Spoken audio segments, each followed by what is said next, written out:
Hi, I'm Rachel Dillon. And I'm Marcus Dillon. And this podcast is Who's Really the Boss, where we highlight the joys and challenges of running a business with your spouse or family. Our mission is to strengthen families and businesses by helping listeners avoid the mistakes we have made so they can lead and live happily ever after. Welcome back to another episode of Who's Really the Boss podcast. Hey, looking forward to this conversation. Thanks for having me back. Yeah. So our topic of conversation today was actually started in the drive over. So this conversation will be interesting, talking a little bit about finding your identity or allowing your identity to be in your job or in your career. Yeah, in your business. So we were supposed to talk about what we were going to, a little bit more preparation on the drive over, and I was in my phone because you drive a lot of times and I'm, side seat driving in my phone a lot of times. So, okay. But remember this, let's talk about why I drive a lot. If it's during the day, like during a work day, I often drive so that you can work. Because if not, then I become like your secretary or scribe or assistant, and you're asking me, hey, can you look this up? Can you respond to this person? Can you do this? Like, you dictate to me what I need to do. And I don't like doing that. And so that's now why I drive, so you can handle your business yourself that you have going on. But that often means that I ride in silence, even though you're sitting right next to me. So yeah, there's that. Well, or what used to happen, I think I've gotten better about this, at least when I'm in the car with you or the girls, is, working and driving. And, please don't say emails, that. Please don't say you texting. Do that when you're in the car alone. now I'm even more worried. Yeah, just depends. That's even scary. You don't have anybody looking out for you. Yeah. So, all right. Well, this has come up, this topic about different roles and responsibilities. And a lot of married couples work together in businesses or families, and we're no different, right? And so you have done many different roles in the business over the year. And I was actually... most of this week, Monday through Thursday, I was with kind of our consulting group, and part of my role on that consulting group is leading other CPA firms and kind of facilitating mastermind groups, which I enjoy doing. It helps Dillon CPAs be stronger and our client base be stronger as well. And so part of in that group setting with 24 others this week, someone asked essentially, two things. They asked what Rachel does in the business, and it's kind of, she's done pretty much everything except technical production. I don't know that you've ever done client work, to my knowledge. No, maybe a special project like clean up in Excel something. Well, I remember, I can't say that. I remember we used to have a shoebox client, and you remember this, like at the old house. You would go through the receipts with me, read off the receipt where it was from, and I was like keying it into Excel to kind of create a general ledger for expenses for this chaos of a client that we had back then. So that was client work. Yeah. I don't know that you've never had a billing rate. There was another shoebox quarterly-ish client that I also helped do for a little while, but not too long before I moved into a tax role. Most clients and prospects, though, think you do it all. So I'm okay with that because, most are like, I need to talk to Rachel. And it's like, our team is like, you do not need to talk to Rachel if it relates to anything technical, but okay. So it's fun. It's fun to see that transition, and that question kind of reminded me of that, like of what you currently do. So another conversation that came up in Michigan was, this group, a couple of ladies want to take back and help us with the social media and the content that we do, which you do an excellent job at. And that is all you currently. And so I think our social media and the things that we post, it's all polished because you have a certain standard that you like to follow, and you make sure everything has been spell checked and looks the right way and is good to go. And So if there are any errors, yeah, you can send those to Rachel. Sometimes we get in a hurry. Yeah, but you do that really, really well. And so we are actually, this will probably drop sometime in September, October, but we're actually going through some refresh of the brand and kind of doing some different things over here, which is exciting and cool. And part of that engagement is the social media stuff. And so today on a call, you learned that that is going to not be you for a while or going forward. So you had some comments I and some accepted the fact that it's not going to be me. And I started processing this back a while when we first started working with this team. And then also when one of our team members, Hope, actually reached out and said she would love to take over certain aspects of that. And at first I'm like, but I really like doing that. It's easy for me. It gives me a little bit of creativity and freedom to kind of work and like make something, create something, do a job, and then it's done, and not something that's just always ongoing. Like there's a start and a finish. But I did realize when Hope reached out, I'm like, yeah, that would make so much more sense for you to be the lead and me be your backup rather than me be the lead and her be my backup, because she does have hours dedicated to our team. She does have a desire to do it. She has a skill to do it. And so if I'm wanting freedom and flexibility, it makes a lot more sense for me not to be the lead on something and just be a backup. Yeah. And I guess I'm still the lead on certain CFO relationships, but I think I've tried to work myself out of being the lead on a lot too. And I think that's a good realization. You were a little bit more emotional on the drive over and had a little bit more. Do you want me to go through the whole? I mean, you can. I think that's what people pay for, and so. Let me see if I can condense my emotional breakdown. Your eye's going to start twitching here shortly. It probably hasn't stopped. It's probably been twitching the whole time. But just thinking back to when I started with Dillon CPAs, as I really need you to come work with me. That was me saying that? Yes, you, Marcus. Okay. Yes, you really needed me was what drew me out of like where I had worked myself into a very cush teaching job. And then you're like, I really need you to come do this. And I want whoever's listening to this that works with family members, just close your eyes, because this conversation probably happened very similar in your own business as well. And so you were living a great life, had a great student teacher, had just been named teacher of the year for your school, and you went out on top. Like, that's all I got to say. Like, you retired from teaching on top.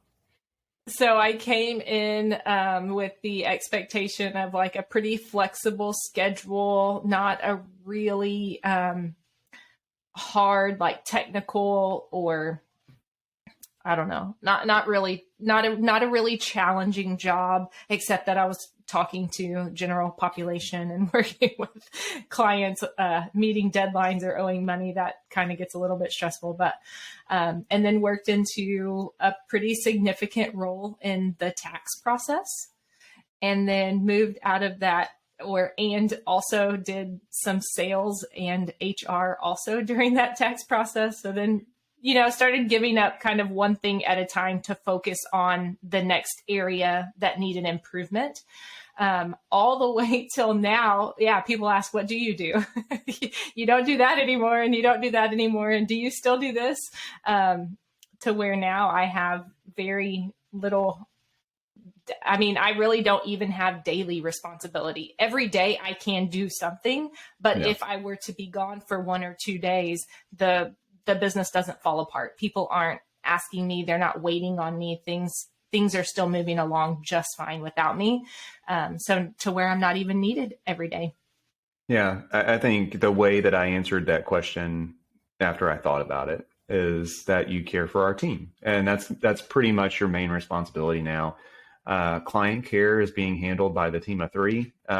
You sometimes are brought in if somebody knows you from those previous years and would like to discuss something with you, or you jump in as an extension of me, essentially, because they feel like they're talking to the owner, I guess. But yeah, you're really the champion of our team, and you handle really their concerns that happen, their wins that happen. You bring to light anything positive that's going on with somebody.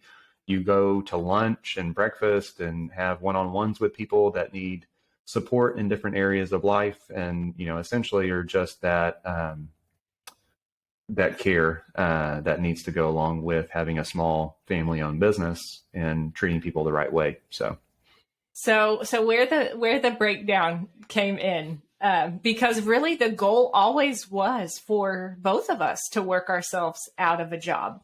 But at that same time, when you work yourself out of a job, I think the fear comes in of they don't need me anymore. So I'm not going to just hang around if I don't have anything to do. I'm not just hanging around waiting for something to come to me to do. So the fear of your spouse still working in the business and now has a lot of people that you're responsible for. I may not be directly responsible, but you are. And so just kind of the lives separating and not needing, and then me being obsolete, not just from a business perspective, but like from a whole marriage perspective of like, well, you don't need me for anything anymore, or you won't have time for me anymore because you will be busy doing these other things, where originally I stepped in allowing you more time because I was that help. So yeah, that's that's really where the conversation started, and was even hesitant to talk through that on the podcast because I thought we might need like a counselor and a mediator and lots of people to help unpack that. But well, good thing for us that this is our counseling session, right? And you just have an audience that can call in. There were no tears. There are still no tears. So I think we're safe. We're okay. And I think, you bring up great points, and we see this in clients, we see it in prospects, and it's actually pretty timely because we had a previous friend, or they're still a friend, I guess, previous prospect that are friends, and the spouse played a role in the business. And we essentially were going to come in and had everything lined up to allow her to have more freedom in life. And it was very similar. And you're close to this person, and they, at the end of the day, it wasn't about price. We were charging them, they've got a great running business, and we were going to charge them $3,000 to $4,000 a month for the team of 3 to come in and, have some overlap, and, where if they could go on vacation, she could be a parent to their 3 young children, and we could help them go into new states and hire employees with payroll filings and just all the things that go along with running a small business could kind of take off of her plate to where her time was better used somewhere else. So, and ultimately they let us know we just can't move forward. She really enjoys doing this right now, which nobody enjoys doing that, unless you're getting paid to enjoy payroll and accounting and tax returns. Nobody enjoys that. And so I think the enjoyment for her comes from being able to think critically and being able to figure out some challenges, to solve some problems, to have a task that has a direct start and finish. So you feel like you've accomplished something, you feel productive, because when the majority of your time is spent with very young children, that is ongoing and always, and no matter how much you do, there's always more to do. And it's not always things that require a critical thinking skill. Now, actually, I take that back, because if you've ever raised kids, especially toddlers, they're very challenging, and there's a lot of critical thinking and I guess negotiating and communication and things that have to happen. But again, just using a skill, doing something that you're good at, that you know about, and then having a little bit of outside validation because somebody else sees and can directly tie your efforts to an end product. in real time, that really is what made her feel like she has a sense of purpose and that she is needed in the business and can provide, for her husband and feel like she's helping. Yeah. I mean, ultimately they said, we're not going to move forward at this time, no changes.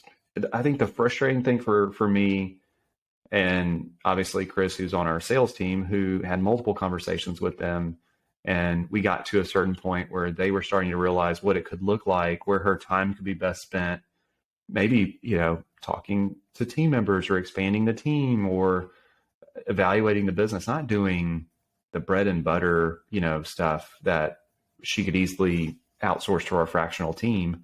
It was her not being able to think bigger. I think that was the frustrating part to me, where it's almost like she devalued herself to essentially the same price point that we could come in and do a better job and have duplication of roles and structure in place, and it not be done after hours or on the weekends or at the last minute.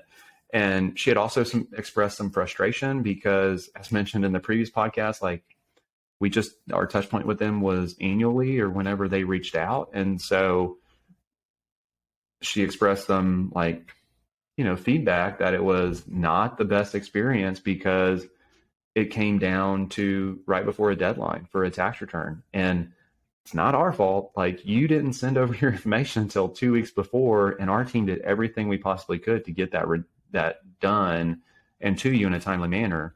And this is the model that we have to where we can have those conversations throughout the year, and they're proactive. So just how can you, and this is just me venting probably, but how can you say that you're so dissatisfied, be shown exactly what the right call is, and then still not move forward because of the emotion involved with your validation as a person being wrapped up in a task, essentially? Yeah. And there, I think people just have to process, and they just have to live through it. And I think there's probably two ways to go about this, is to, one, let somebody, another person outside of, or even to role play if you were not the spouse, if you were looking at someone else's business and there was no emotion tied to it, you were just looking at this business, would you recommend that it be done with this one person, or would you recommend it be done with this team of 3? Like, who's going to do a better job? Where is the biggest impact going to be made for this other person who has high skill and high buy-in for that business, meaning that they want that business? They're thinking like an owner because they are an owner of that business. So where could their time be better spent? Forward thinking, looking at the future of that business, looking at processes for improvement and things like that, versus doing a bookkeeping and payroll task. So I think that's one way to look at it. And then the other way, which is not as ideal, is to let the pain get so intense. So just that pain continues to grow around being in multiple states and not being familiar with those states from a payroll and a tax standpoint, and then getting down to tax time and not knowing how to submit those payments and returns to all of those separate entities that have requirements in all of those states. So I think that's kind of two ways that you can help someone approach it, or facilitate that in helping them look at it from an unbiased position. If they were giving advice to a friend who was going through the same situation, and just laid out all the facts of where time is being spent, where it could be spent, and then the monetary advantages and disadvantages for each. Or, just kind of walk alongside them as they're having that pain and, do the best, or help them find another firm that can help them in the way that they want to be helped. Yeah. Which is kind of where we're at this point, and I think for that situation, much like the previous podcast, it was, we've kind of got to that point where if they don't want to do something the way that we serve our current client base, then the only option is really to find a service provider that will assist them the way that they want to be assisted. So getting back to you and your kind of realization that you were potentially not going to be doing the social media and the posting and everything like that. Let's just call it a mini meltdown. It's fine. Yeah. I looked up from my phone. It was enough to get me like, oh crap, what did I miss? Like, but it was pretty good. Pretty good little mini meltdown. I mean, we didn't have to like take you directly to the counselor or anything like that. So it was really short too, like only 4 minutes. So yeah, I think it was more of just talking out loud is how I would say it. And then, which is unusual for you because your thoughts are much more processed than mine. And that's usually, you kind of hold things close to the chest a lot of times. And so, but yeah, it was, so after you've made this realization, where do you go from here? Like, how do you become okay and essentially realize that, just like you said, like if the tables were turned and things like that, how do you start to process that? Where do you go from here? Yeah, so that's exactly what I have been thinking through this whole time. If we were looking at this objectively, I like doing the marketing and creating the graphics and whatever, and coming up with a little bit, it's very minimal content, as more of like a hobby. And we run a business.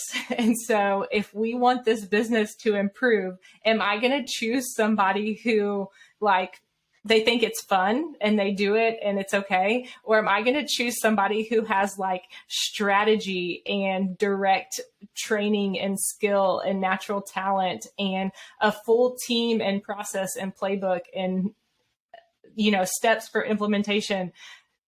I mean, the answer is very easy. The answer is like super clear. And so it just makes the choice so easy. There is no reason for me to sit in any kind of disappointment or shame over, what has been done in the past. It's just looking at it of, do I want our business to be better? Yes. Like I would much rather celebrate and be proud of our business rather than trying to be proud of like a post that's going to get 5 views on a social media platform. Like who cares?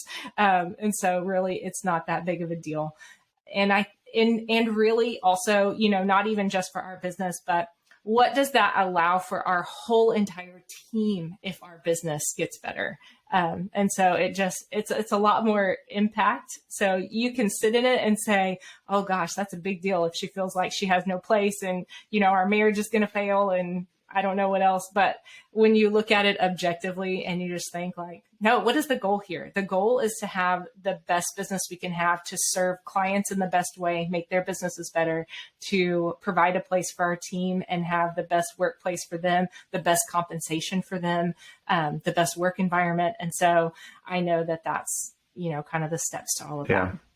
I think that's great. Are you doing business as a hobby? I think we could totally run with that. And I think a lot of people, whether it's you in the social media chair or our friends where the spouse is holding down the bookkeeping, payroll, and kind of controller seats, like it just kind of makes sense. Are you hiring the best person you possibly can? And sometimes it comes down to budget. And I think that some people, some prospects, some even clients would not be able to answer that question, that they are hiring the best possible person they can because of some other thing that's getting in the way, whether it's a relationship, like as we've talked about today, like maybe there's some type of relationship there that you can't get beyond, or I think it goes a little bit deeper to where it's like sometimes that maybe that business owner, they feel like they maybe don't deserve the best. It kind of goes back to like, you can have the best within your budget, but I think some people almost intentionally sabotage themselves in small thinking because they're so worried about something, and we were talking about this today, driving home from the gym, like, what would you turn off if like you lost your job or a recession or anything like that? And so you start to unwind things. Nothing in life, none of these business services are permanent. It's one of those where you can easily scale up or down, typically in a business and in life. Obviously, you've got people and rent are the biggest things that you have to turn off and think through with care. But other stuff, it's like, why wouldn't you try to go hire the best? And I think your hobby versus successful business is a great point. Yeah. I think the other part of that for anyone who's kind of maybe finding themselves struggling in that position or how to have that conversation, I think it's just having the conversation, saying it out loud, or if it's by yourself, writing it down and clean out the emotional junk drawer, just put it all out on paper so that you can, or put it all out when you can convince yourself and justify just about anything in your mind. We are smart people as humans. We are just very smart and can justify anything. We can make anything. We can sell ourselves on just about anything. And so when you start saying it out loud, that rationality changes just a little bit to where you're like, oh gosh, this sounds crazy. When I say it out loud, it sounds crazy. Or when it's written down on paper, the answer is so clear on what the right choice is. So I think that also is to just initiate a conversation out loud and don't allow that to ruminate and allow yourself to convince or downplay or justify things that aren't worth justifying. Yeah.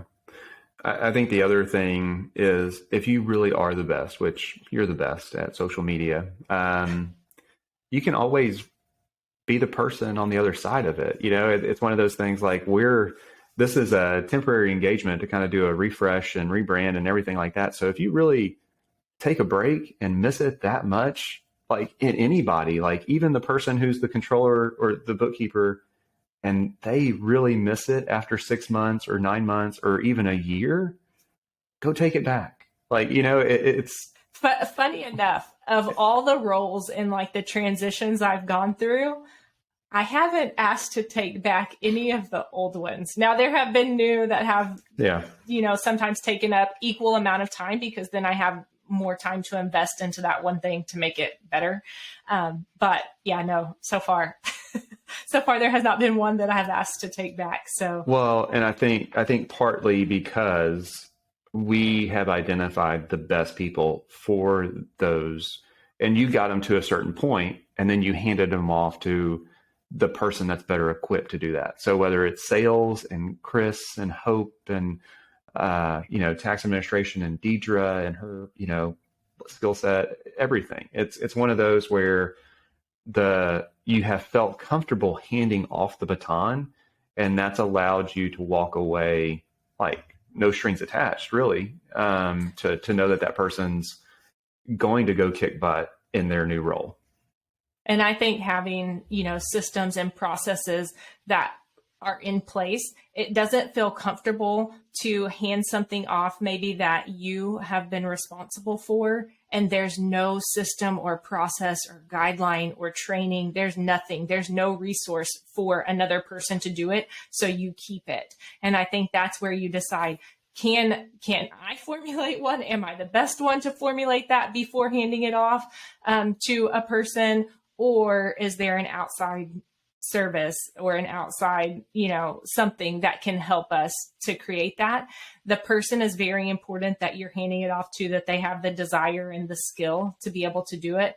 But having a roadmap or a game plan for them to follow is huge in their success. And so I know that a lot of the things that I stepped into didn't really have a roadmap or not really anything, no structure in place. And so kind of trying to work through what that looks like, set it up, make sure that it's somewhat documented, and then be able to teach somebody else how to do it. And then they can take it and add to and improve that, as they become more familiar with that.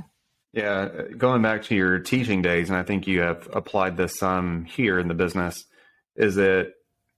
how does it go when you're training somebody? I think there's a typical way that leads to success. And is it you watch me teach, how does that go?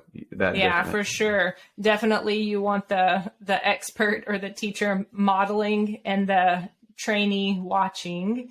And then you want to reverse roles and have the person do while you watch, and then let them fly and come back with questions or have a review. So definitely a model first, and then do it with a shadow, and then, and then fly solo with, the ability to ask for help if they get stuck. That's good. Any advice as far as like timeline on how long that cycle should be?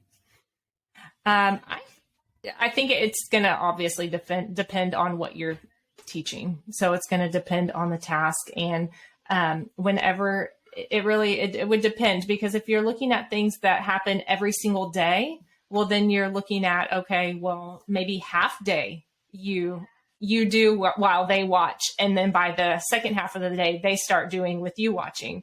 Other things that maybe they only touch on a weekly or a monthly basis, that's going to be weeks before they're ready to fly independently. So it's almost like it depends on the cycle of. So if definitely we're training, and someone's going through a closeout, they're shadowing, and then the very next month they're doing it, and someone else, the teacher is shadowing them. And then by that third month, they should really be self-sufficient on that closeout. And then you're kind of checking in with them within that 90 days for a monthly type project. Yeah. And I think with some documentation and some other resources, we could probably even get that faster if they're shadowing multiple clients and then able to work through some of those clients on their own and not having to wait for that exact same client to the following month. If the clients look similar enough, you wouldn't have to necessarily take that full 90 days. But of course, that 90 days is a great time to look and see just how independent they are, their productivity. So efficiency and quality wrapped into that productivity. Awesome. Well, feel like we've learned a lot. Hopefully this was a good counseling session and you feel better after than you did going in. You haven't yet said, I'm always going to need you, and whether you work in the business or not, our marriage is still safe. I couldn't have said that any better. So okay, well that's what I was really probably hoping and wanting for you to say at some point. Yeah. So if you want to just repeat that like every day for the next 2 weeks, that probably helps solidify that thought in my mind. And probably not say, hey, I need you over here now. Let's go do something else that you probably enjoyed less than what you were really good at, So during my mini meltdown, I told you that wasn't a thought in my mind, because in that irrational space where I was just looking at every role I've done, I haven't done very well. So we had to find somebody else who could do it better. So the thought of you asking me to do something new seemed completely crazy, because why would you ask me to do something else if I haven't done a good job at all of these past things? So that's where you have to say things out loud and not keep it in your mind, or sometimes your mind can go to dark places. Yeah, well, that is not the case for sure. So anybody listening to that, take I'm taking one for the team. So hopefully learn from me and go give credit where credit is due. So all right, well, that was a good counseling session. That was a good counseling session. On to the next. All right. See ya. Thanks for hanging with us to the end of another episode. If you have thoughts, comments, or feedback you would like to share, please leave us a comment or review on your favorite podcast listening platform. Be sure to subscribe to our podcast so you don't miss any future episodes. Join us again next week for another great conversation.